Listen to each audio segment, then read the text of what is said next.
வேடன் அப்படிங்கிறது ஒரு சினிமா படத்தோட தலைப்பு இல்ல. வேடங்கிறது ஒரு பர்சன். அப்படி என்ன பண்ணிட்டாருன்னு கேக்குறீங்களா? இவர் வேடனுடைய பாடல்கள் மலையாளத்துல மட்டும் இல்லாம தமிழ்லயும் ஏகப்பட்ட பாடல்கள் பாடி வர்றதுனால இங்க தமிழ்நாட்டு மக்களிடையே கூட ஒரு நல்ல வரவேற்பு அவருக்கு இருக்குன்னு சொல்ல முடியும்.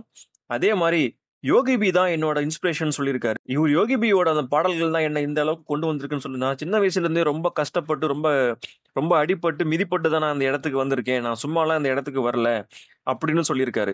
இவருடைய இந்த பாடல்களுடைய இருக்கிற அந்த வரிகள் இவருக்கு பல பிரச்சனை கொண்டு வந்து கொடுத்தாலும் கூட இவர் அதையெல்லாம் தாண்டி அச்சமில்லை அப்படிங்கிற ஒரு ஸ்லோகனுக்கு எடுத்துக்காட்டா ஆங்கிற எழுத்தை வந்து அவர் நெஞ்சில வந்து பச்சை குத்திருக்காரு. அதை கேட்டதுக்கு அவர் ஃபியர்லெஸ், அச்சமின்மை அப்படின்னு சொல்லியிருக்காரு. இவர் வேடனுடைய தாய் வந்து நம்ம தமிழீழத்துல பிறந்த பெண்ணாகவும் அம்மா தமிழ் அவங்க போர்க்காலத்துல அங்கிருந்து இங்க தமிழ்நாட்டுக்கு வந்து திருச்சியில ஒரு இடத்துல வேலை செய்யும் போது கேரளாவை சேர்ந்த ஒருத்தரோட அவருக்கு வந்து காதல் ஏற்பட்டு அவங்க 2 பேரும் திருச்சூர் போய் அங்கேயே செட்டில் ஆயிடுறாங்க. அவங்களுக்கு பிறந்த குழந்தை தான் நம்ம வேடன். இவர் வேடனுடைய இந்த பாணிகள் கொஞ்சம் மைக்கேல் ஜாக்சனோட ஒத்து போகுதுன்னு சொல்றாங்க. ஏன்னா மைக்கேல் ஜாக்சன் இப்படிதான் 1980களிலும் 90களிலும் மைக்கேல் ஜாக்சன் பயங்கர பிரபலமா இருந்தவர். இந்த அளவுக்கு இன்டர்நெட்ஸ், இந்த அளவுக்கு ஃபேஸ்புக், இன்ஸ்டாகிராம் இதெல்லாம் வராத முன்னாடியே அவர் அவ்வளவு பிரபலமா இருந்தாரு. ஏன்னா 1980களிலும் 90களிலையும் அவரே சுயமா சிந்திச்சு யோசிச்சு எழுதின பாடல்கள் பயங்கர ஹிட் அடிச்சது.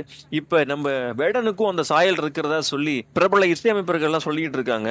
சோ மைக்கேல் ஜாக்சனுக்கு இருக்கிற அதே வரவேற்பு மாதிரி தான் இவருக்கு இருக்கு. ஏன்னா இவங்களுக்கு வரக்கூடிய அந்த ரசிகர்கள் எல்லாம் வெறித்தனமா இவரை வந்து ஃபாலோ பண்றாங்க.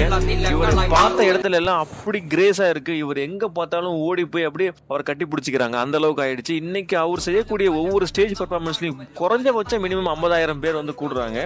சோ அந்த அளவுக்கு அவருடைய அந்த புகழ் இன்னைக்கு பரவி இருக்குன்னு சொல்ல முடியும். அவரும் இல்லாம அவர் பேசக்கூடிய அந்த வார்த்தைகள், வரிகள் இதெல்லாம் வந்து ரொம்ப போல்டாவும் சம்மட்டி அடியா இருக்கிற மாதிரி அவர் எழுதுறாரு. இது வந்து மக்களிடையே அதுவும் கேரளாவுல நம்ம கம்யூனிசத்தை முன்னிறுத்தி இருக்கிற அந்த கேரளாவுல இது வந்து ஒரு பயங்கர ரீச் ஆகுது அப்படின்னு வந்து சொல்ல முடியும். இந்த வேடன் அவர்கள் ஒரு சுயம்பா வளர்ந்து வர்றது பல பேர் தூக்கத்தை கெடுத்திருக்குன்னு தான் நம்ம இது வரைக்கும் பாக்குறோம். அவருடைய வளர்ச்சி இன்னும் மேலும் மேலும் வளர்ந்து கொண்டேதான் இருக்கு. ஒவ்வொரு ஆல்பத்துக்கும் கேரளா மட்டும் இல்ல தமிழ்நாட்டையும் கலக்கக்கூட ஒரு ஹீரோவா இருக்காரு அப்படின்னு சொன்னா அது மிகையாகாது. இந்த வீடியோ பிடிச்சிருந்தா சப்ஸ்கிரைப், லைக், ஷேர்.